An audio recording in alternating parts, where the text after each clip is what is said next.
గొర్రె తప్పిపోయింది because of foolishness, వెర్రితనం. గొర్రెకు పెద్ద జ్ఞానమేమి ఉండదు. గొర్రె దాటు రకం అంటారు కదా.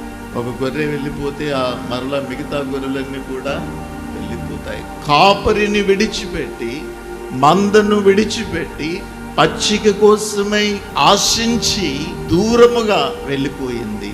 వెర్రితనం. మనుష్యులు, కుటుంబాలు తప్పిపోవటానికి కారణం మనిషిలో ఉన్న వ్యాపకాయంత వెర్రి ఉంటే చాలా. మనిషిలో ఒక విధమైన మూర్ఖతత్వం, జీవితం ఎడల శ్రద్ధ లేకపోవడం, లౌకిక విషయాల ఎడల, విషయ వాంఛల ఎడల, లోకం ఎడల శ్రద్ధ కలిగి ఉండడం. మనం తప్పిపోవటానికి కారణం వాంఛలు. అది పచ్చిక కోసం మందను, కాపరిని వదిలిపెట్టి ప్రమాదకరమైన స్థలములోకి అది వెళ్ళింది.